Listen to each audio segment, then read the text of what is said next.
topic introduction. We will today look at tie-break regulations. Major changes coming in. The rules have been rewritten. I find it much better written. So let's jump in. Yes. Hello everybody, Πρόδρομος Γεροντόπουλος, the National Arbiter and Lecturer, Social Worker from Thessaloniki, Greece. Here in FIDE as our friend of Mark said previously, we're going to inform you, going to analyze, to describe the general rules and technical recommendations for tournaments, Article 7 tie-break regulations, the new tie-break regulation, which are approved by FIDE Council on 4th of August 2022. And during the Chess Olympiad. Yes, in Chennai, in India, and are applied from the 1st of July 2023. So they are in progress. If we are ready, we can describe and to announce the chapters. Yes, let's start with the first one, as scope. you can see. Yes. Let's start with the scope. Yes, the scope, the first article. This regulation will apply to all FIDE competitions under the aegis of EU and GSC. It is recommended that FIDE-rated competitions also follow these regulations. Second, ranking of tied participants, players or teams, both of them, individual or team competitions. 2.1. The method of ranking tied participants shall be written in the specific regulations of the tournament. 2.2. There are three methods of ranking tied participants: a playoff, see Article 3, or technical tie breaks, see Article 4, or having no tie breaks. Is there any question until here in the first two articles, Mark, or not? No, we don't have any questions. Okay, we shall So continue. here they even give us the option to have no tie breaks. If you don't want to have tie breaks, we are not required to have tie breaks. That's right, Mark. Third article, playoff 3.1. If a playoff is required, the following parameters shall be set out in the specific tournament regulations as needed. 3.1.1. Whether the playoff is for all tied positions, or specific tied position, the first place only. 3.1.2. Whether qualification for the playoff applies after application of some of all of the tie breaks selected in Article 4.1. Let's clarify here. Sometimes a playoff might not involve all players of a certain score group. That's right, Mark. You are right. That's why it says here that whether we need to specify whether the qualification applies to previous tie breaks or not. Yes. 3.1.3. The format: round robin or knockout competitions. Yeah. 3.1.4. The method by which pairing numbers are allocated. 3.1.5. The method by which colors are allocated. 3.1.6. The time limits for all of the games. 3.1.7. The schedule for the games or the break between each game. Is there any question? So here with the format, it's talking about the format of the playoff or the format of the tournament that's being held. The format of the playoff, it's because the playoff you could actually have a round robin tournament, and the playoff could be knockout. Yes. Or a Swiss tournament, and the playoff be round robin. Okay, let's go to Article 4. Article 4. Other tie breaks. 4.1. They shall take the form of an ordered list of tie breaks chosen by the chief organizer, either among those listed in Article 4.6 or self-defined in the specific regulations of the tournament. If necessary, the chief arbiter shall complete the list by choosing additional tie breaks from the listed in Article 4.6 and publish the list before the start of the tournament. 4.2. For the final tournament standings, participants shall be ranked in the order specified by the representative tie-break, starting from the first specified tie-breaks and moving to the next in the list whenever a persisting tie cannot be broken. When the tie-break list is exhausted, any remaining tie should be broken by drawing of lots.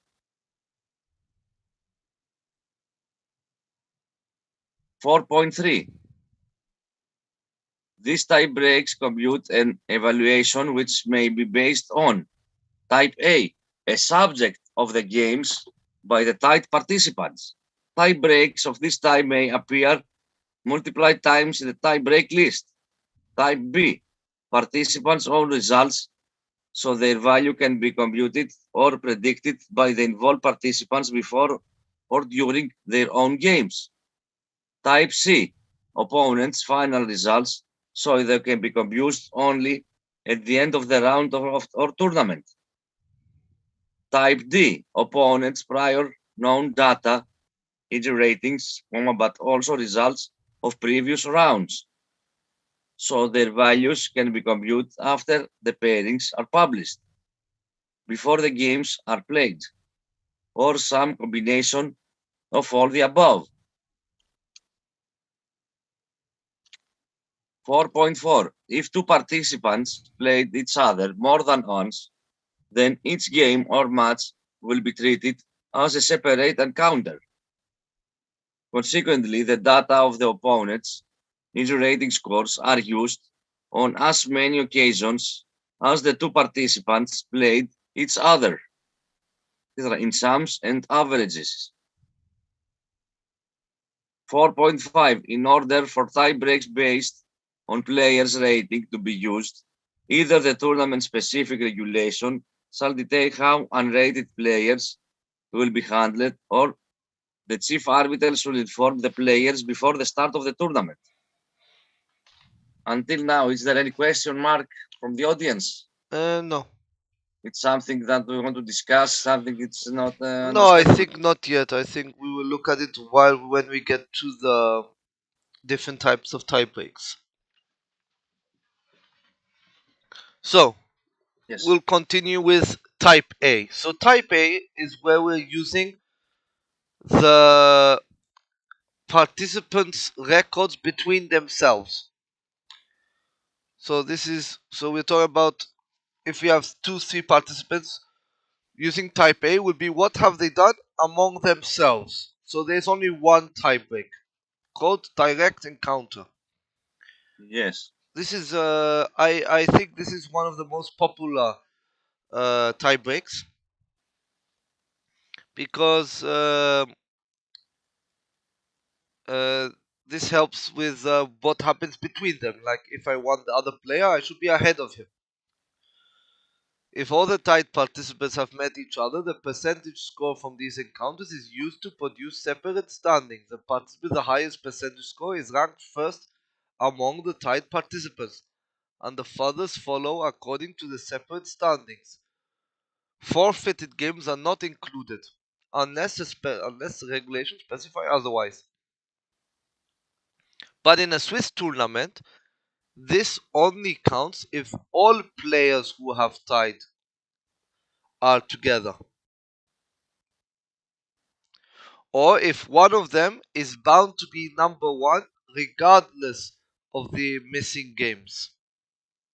Then that participant will be again ahead. Okay. Yes. There are some pro and cons to this tiebreak. The pro is that it's very simple. If a player beats another player, the player is ahead. The con is the bad things to this. The negatives are that In a round robin event, for example, if you lose early on to a certain player, you know that you will never be able to overtake them unless you score more points than they have. So this is the only negative thing I can think about direct counter, is the fact that you might lose against a player, or you're playing last round game. Um the pro is also in the, let's say, last round game. You have 8 points, they have 9 points. If you win the tournament. So this is what we use this. For example, this year the Cyprus Closed Championship could have been decided by the direct encounter, because the player who was second and first, they played each other in the last round.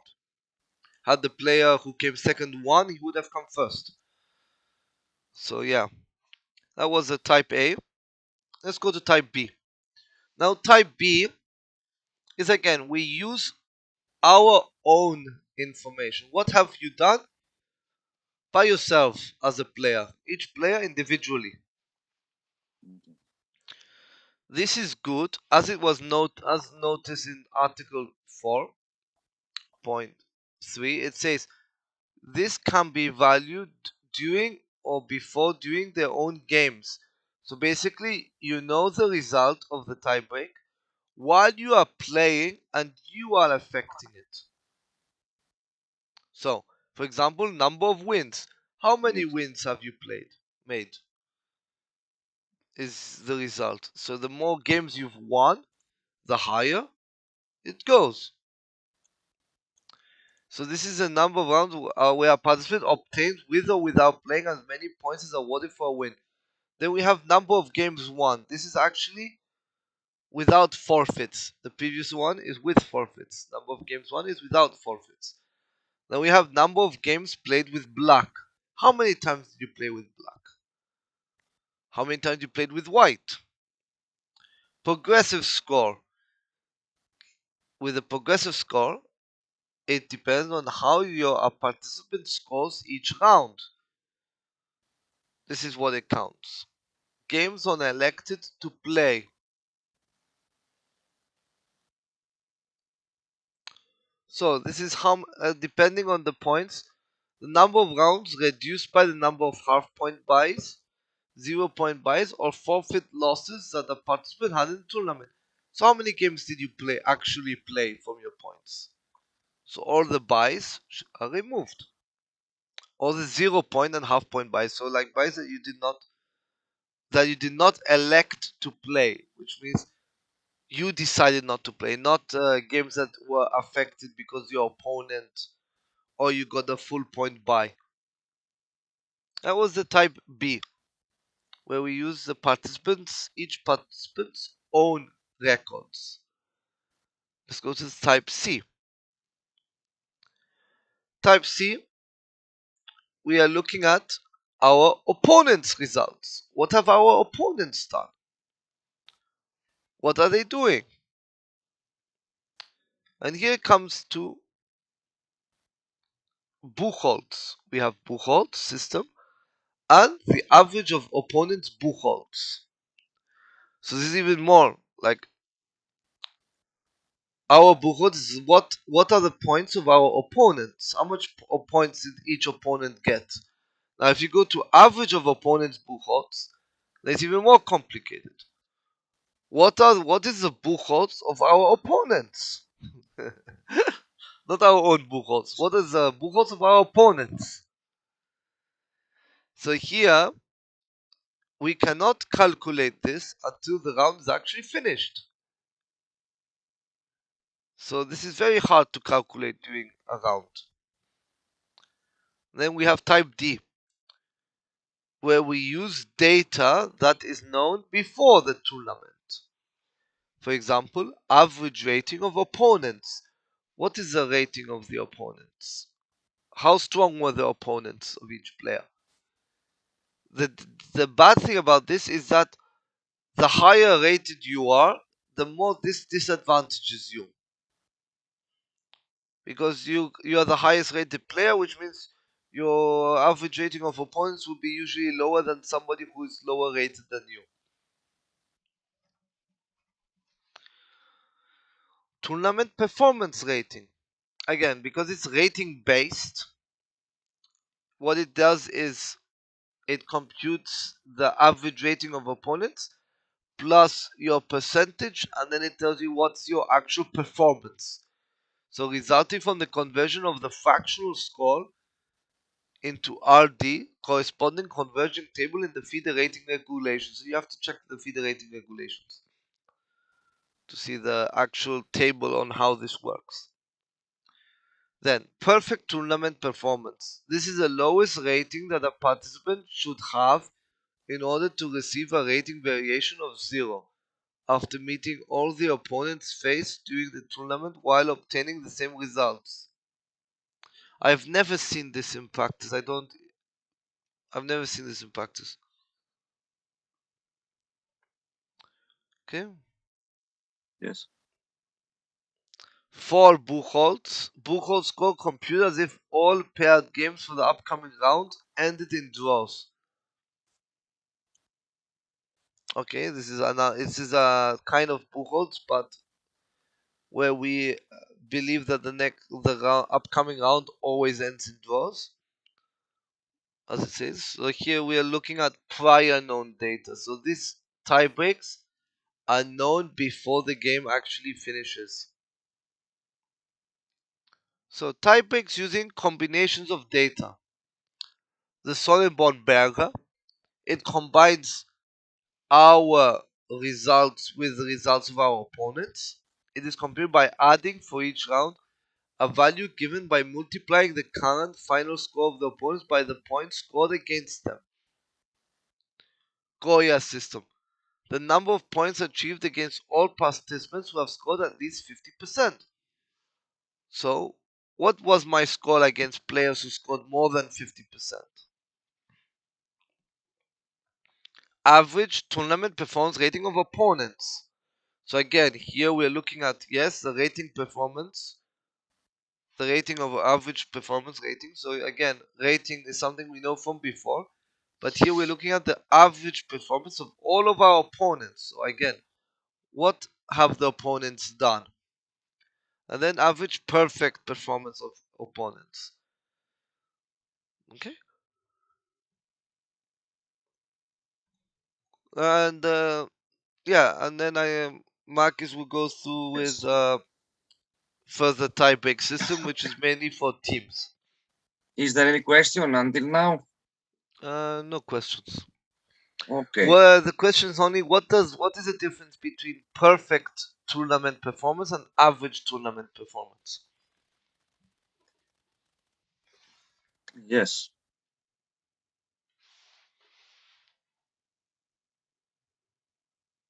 Okay, shall I continue? I know we have a question about perfect tournament performance and tournament performance. What's the difference between perfect and non-perfect? In 9.3, you mean in Yes, 9.4? 8.2, 8.3.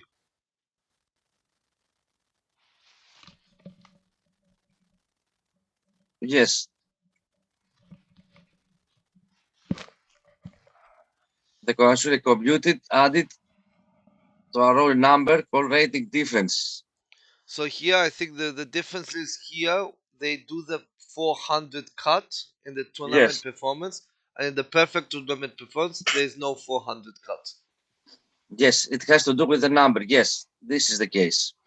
So this is the difference. There's a 400 cut in the perfect tournament. In the tournament performance, there's no 400 cut.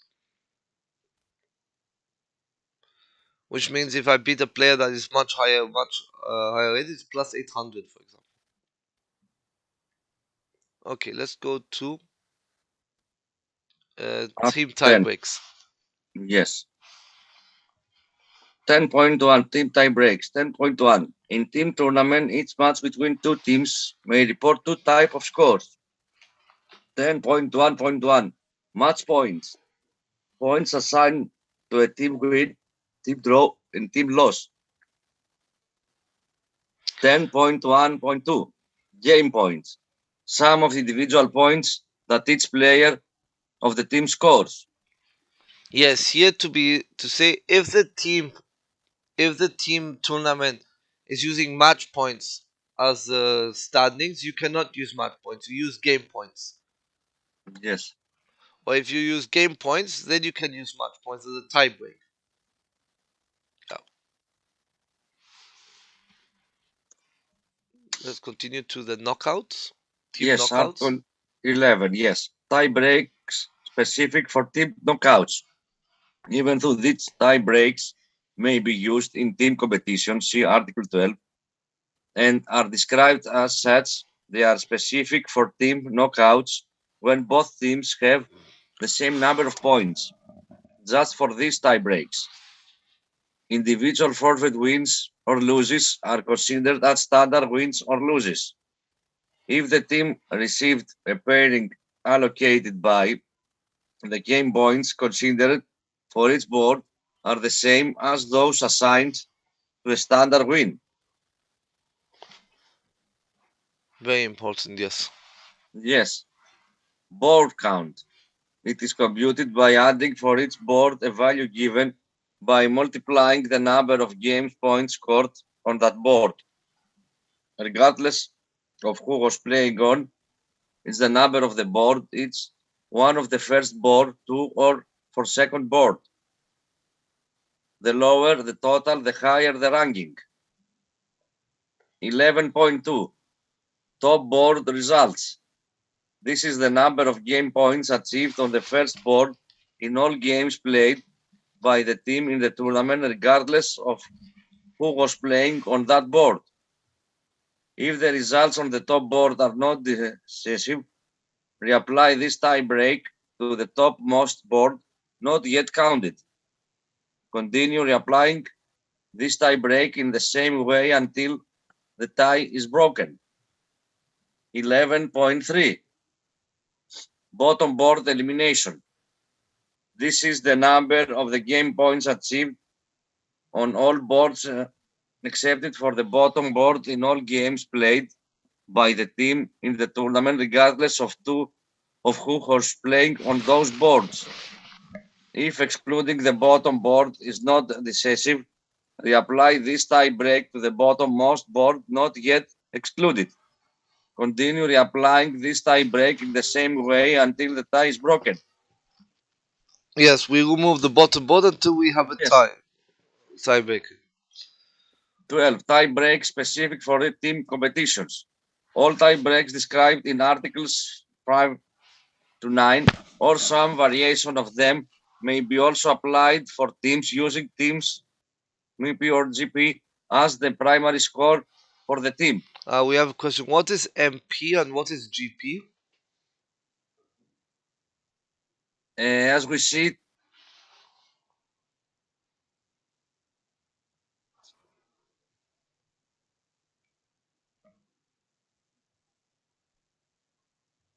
match points and game points. Yes, match points is MP and Yes, GP is game points. 12.1 here. MP means the Argo, it's match points, and GP, as you asked, is the game points. Article 12.1.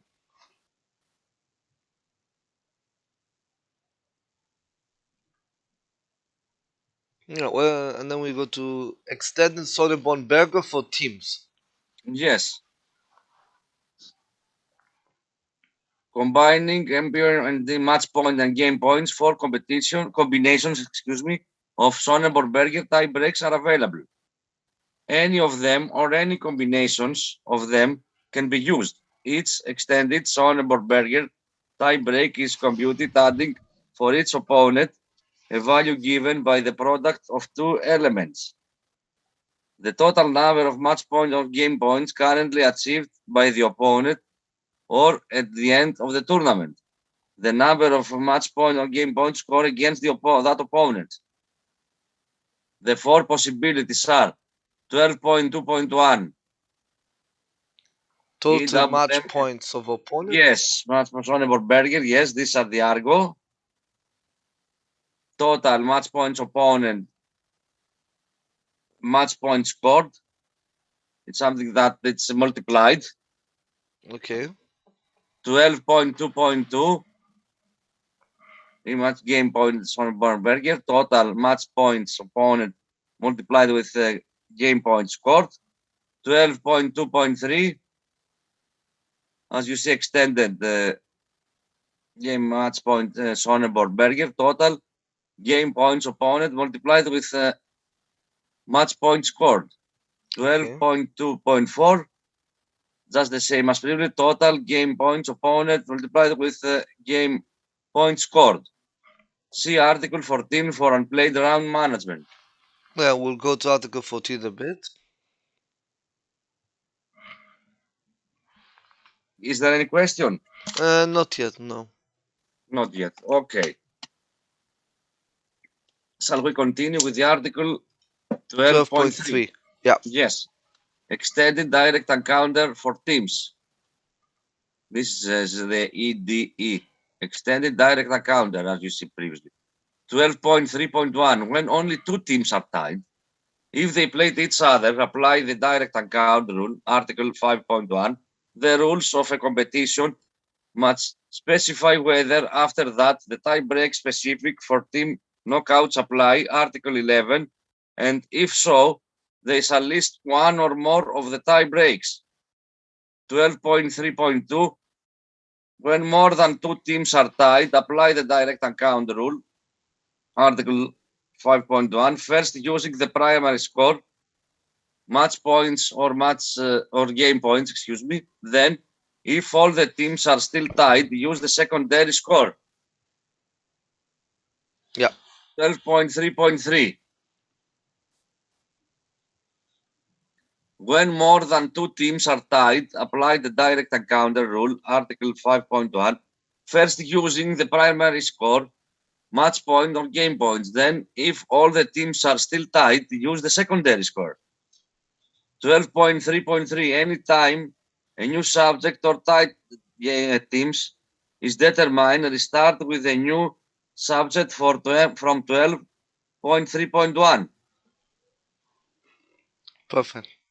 Article 12.4, scores and schedule strength combination. This is the Argo, 3S and 1C. This tie-break adds together two elements. 12.4.1, the secondary score of a team, game points, if the primary score is given by match point or vice versa. 12.4.2, a value that represents the strength of each opposition, called schedule strength.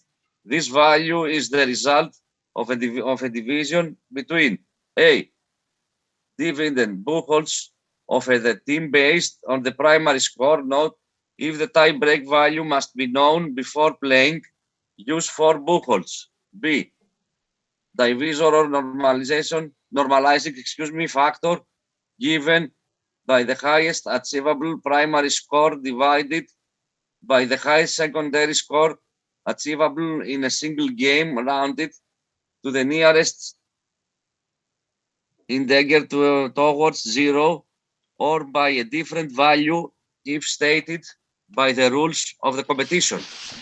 Yeah. Is there any question here? No. Article 13. Modifiers. Each tie-break based on a sum of values that can come from either result rating or any value computed using them can be redefined by applying a modifier, which is a way to vary the elements that are part of the computation, usually excluding some of these elements or more rarely adding some. 13.1. Cut -1. Cut the least significant value. Here we remove the worst value, for example. Yes, the worst one. Yes, that's right, Mark. 13.1.1. If the most used modifier applicable in many tie breaks. The most commonly used are Buchholz, Kant, -1. Buchholz, Kant, 1, as you see, the Argo, exclude the opponent with the lowest number of points. Or cut -1, Arrow exclude the opponent with the lowest rating. Progressive score, cut -1. TSC1 exclude the score achieved after the first round. Yep. 13.1.2. In team competition, all the extended Sonnenberger tie breaks for teams, see Article 12.2, can be computed excluding one of the opponents with the lowest primary score, match point or match of Sonnenberger and Or game match game point, of yeah. yes, or game points of, as we see, the Argo, having the choice the one with which the worst result was achieved. 13.2. Cut -2. Cut the two listed significant values. Most commonly used is Buchholz cut -2. 13.3. Median 1. Cut the most and the least significant values. Most commonly used is Buchholz median -1. Yep. 13.4. Median 2. Cut the two most and the two listed significant values. Most commonly used is Buchholz median -2. 13.5. Limit, change a limit. The most common modification is in Koya, the limit of 50% of the maximum possible tournament score can be either increased or decreased a half point at a time to let respectively less or more participants contribute to the evaluation of the tiebreak. 13.6. All modifiers are subject to unplayed round management. Yes, so See now Article going 14. to Article 14 with about unplayed rounds. This is a very Yes. important Is there any part. question? No, there's no questions so far. Yes, so Article 14, we are looking at unplayed games. It's very important because it's the most important because nobody knows what happens. So this is very complicated. What happens?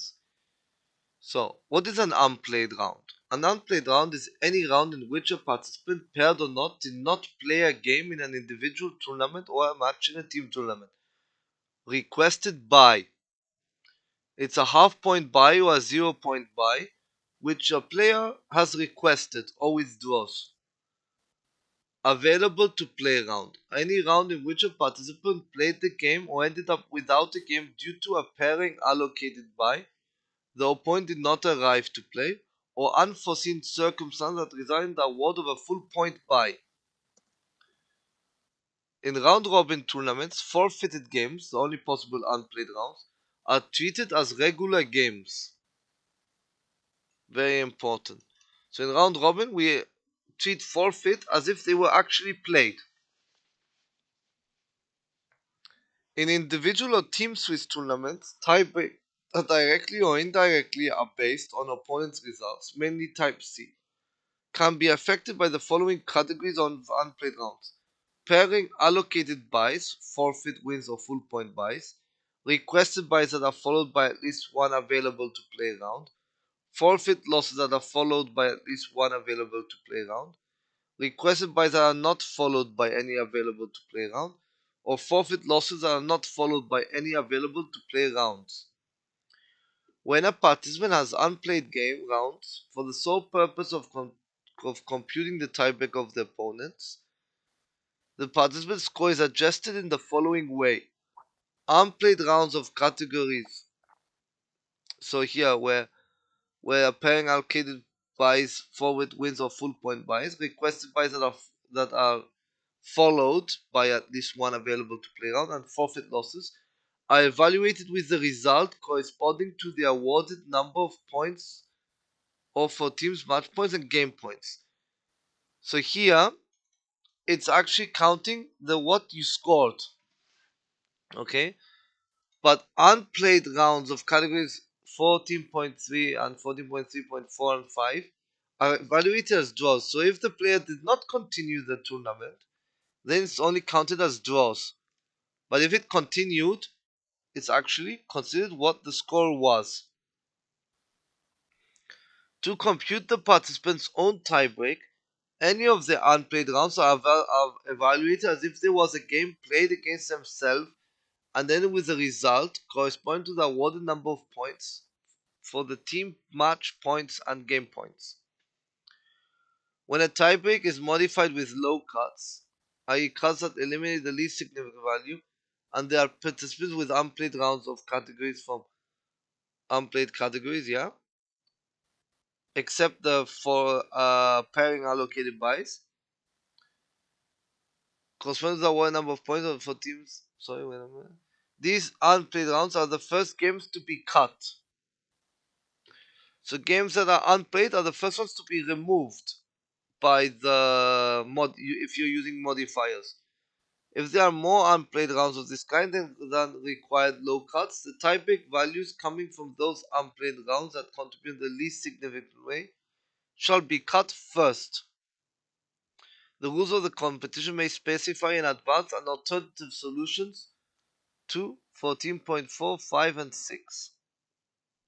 So if you want to use virtual opponent, you have to specify it in the rules of the competition. Once these are in effect, I think it would be a very good one to show how these are set up in the pairing software and how they affect the tournament standings. What do you think, Marcus? Yes. I think we should do once these new tie breaks, because they are a bit new with some of the definitions. Once they Yes. are once they are in the way they are described here, added In into the which pairings, article? Tell me exactly. pairing software plus this, we will be able to make a nice practical example out of this. Yes. Do we have any questions?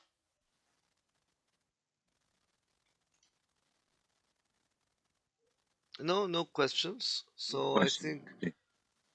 that was it for today. Yes.